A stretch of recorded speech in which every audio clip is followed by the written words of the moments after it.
Hi guys, welcome back to my YouTube channel that is Swapna's tutorial. So ನೀವೇ ನನ್ನ ಚಾನಲ್ಗೆ subscribe ಆಗಿಲ್ಲ ಅಂದರೆ ಪ್ಲೀಸ್ ಸಬ್ಸ್ಕ್ರೈಬ್ ಆಗಿ, ವೀಡಿಯೋಸ್ನ ಲೈಕ್ ಮಾಡಿ, ಶೇರ್ ಮಾಡಿ, ಹಾಗೆ ಕಮೆಂಟ್ ಮಾಡಿ. ಸೊ ಇವತ್ತು ನಾನು ಮಾಡ್ತಿರೋ ಸಬ್ಜೆಕ್ಟ್ ಯಾವುದು ಅಂದರೆ ಫೋರ್ತ್ ಸೆಮ್ BComನ ರಿಸರ್ಚ್ ಮೆಥಡಾಲಜಿ ಅನ್ನೋ ಒಂದು ಸಬ್ಜೆಕ್ಟ್ನ ಎಕ್ಸ್ಪ್ಲೈನ್ ಮಾಡ್ತಿದ್ದೀನಿ. ಸೊ ಅದರಲ್ಲಿ ಚಾಪ್ಟರ್ 1 ಬಂದುಬಿಟ್ಟು ಫಂಡಮೆಂಟಲ್ಸ್ ಆಫ್ ರಿಸರ್ಚ್ ಅಂತ ಹೇಳಿ. ಸೊ ಈ ಒಂದು ಚಾಪ್ಟರ್ನ ಲಾಸ್ಟು ಟಾಪಿಕ್ ಆಗಿದೆ ಇದು. ಸೊ ಇದು ಲಾಸ್ಟ್ ಟಾಪಿಕ್ನ ಈ ಒಂದು ವಿಡಿಯೋದಲ್ಲಿ ಎಕ್ಸ್ಪ್ಲೈನ್ ಮಾಡ್ತಿದ್ದೀನಿ.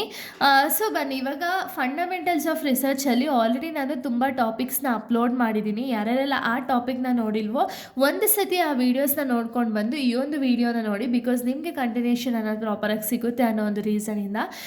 ಸೊ ಇದು ಲಾಸ್ಟ್ ಟಾಪಿಕ್ ಯಾವುದಿದೆ ಅಂದರೆ ರಿಸರ್ಚ್ ಆಬ್ಜೆಕ್ಟಿವ್ ಅನ್ನೋ ಒಂದು ಟಾಪಿಕ್ ಇದೆ. ಓಕೆನಾ? ಸೊ ರಿಸರ್ಚ್ ಆಬ್ಜೆಕ್ಟಿವ್ ಅಂದರೆ ಏನು ಅಂದರೆ they are the specific goals or results that the researcher wants to achieve through this study. ಅಂದರೆ ಏನು, ಇವಾಗ ಯಾರೋ ಒಬ್ಬರು ರಿಸರ್ಚ್ ಮಾಡ್ತಿದ್ದಾರೆ ಅಂದ್ಕೊಳ್ಳಿ. ಓಕೆನಾ? ಅವ್ರಿಗೊಂದು ಸರ್ಟನ್ ಗೋಲ್ಸ್ ಅನ್ನೋದಿರುತ್ತೆ. ಸರ್ಟನ್ ಗೋಲ್ಸು ಅಥವಾ ಈ ರಿಸಲ್ಟ್ಸ್ ಅನ್ನೋದನ್ನ ನಾನು ಅಚೀವ್ ಮಾಡಲೇಬೇಕು ಅನ್ನೋ ಒಂದು ಗೋಲ್ ಇರುತ್ತಲ್ವಾ.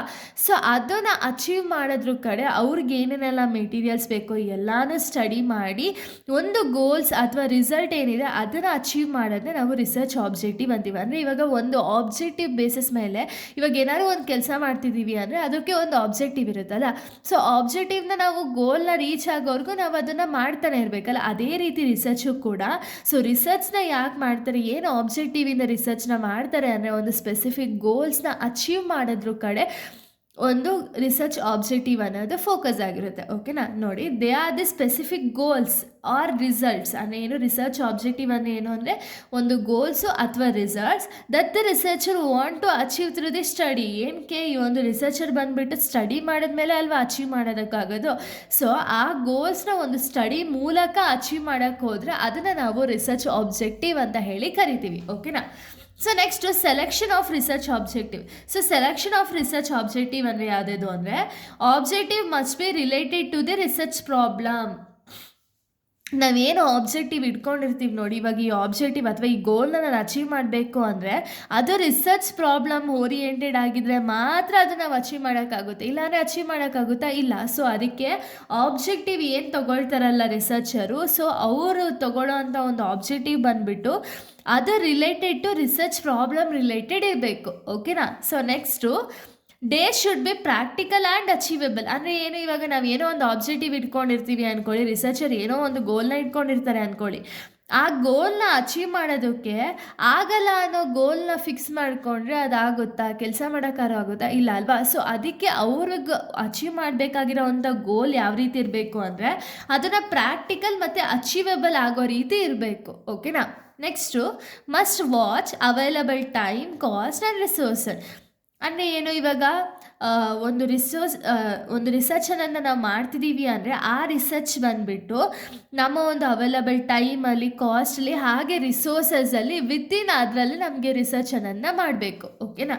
Next should help in solving the research problem. ಅಂದರೆ ಏನು, ಈ ರಿಸರ್ಚ್ ಆಬ್ಜೆಕ್ಟಿವ್ ಏನಕ್ಕೆ ನಾವು ಮಾಡ್ತಿರೋದು ಅಂದರೆ ಒಂದು ರಿಸರ್ಚ್ ಪ್ರಾಬ್ಲಮ್ ಏನಿದೆಯಲ್ಲ ಅದನ್ನು ಸಾಲ್ವ್ ಮಾಡೋದ್ರ ಕಡೆ ಅದು ಹೆಲ್ಪ್ ಮಾಡಬೇಕು ಅಂತ ಇಲ್ಲಿ ಹೇಳ್ತಿರೋದು. ಓಕೆನಾ?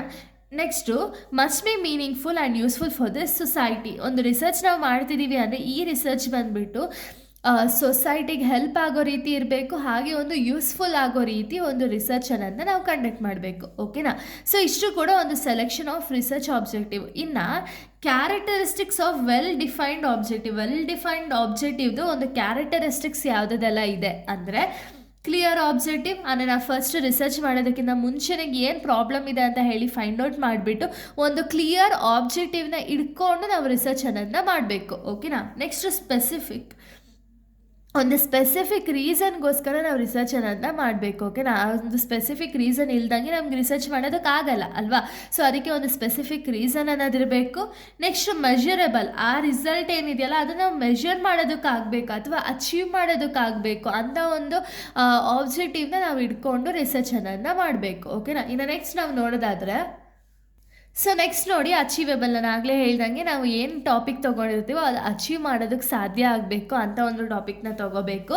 Next time bound where possible. ಅಂದರೆ ಏನು, ನಮಗೆ ಏನು ಸ್ಪೆಸಿಫಿಕ್ ಟೈಮ್ ಪೀರಿಯಡ್ ಇರುತ್ತಲ್ಲ ಈ ಟೈಮ್ ಪೀರಿಯಡಲ್ಲೇ ನಾವು ತೊಗೊಂಡಿರೋವಂಥ ಆಬ್ಜೆಕ್ಟಿವ್ ಏನಿದೆಯಲ್ಲ ಅದನ್ನು ಸ್ಟಡಿ ಮಾಡೋದಕ್ಕೆ ಆಗಬೇಕು. ಓಕೆನಾ? ಇಷ್ಟು ಕೂಡ ಒಂದು characteristics of well defined objective ಆಗಿದೆ. ಸೊ ಇಲ್ಲಿಗೆ ಒಂದು ಫಸ್ಟ್ ಚಾಪ್ಟರ್ ಅನ್ನೋದು ಕಂಪ್ಲೀಟ್ ಆಗುತ್ತೆ.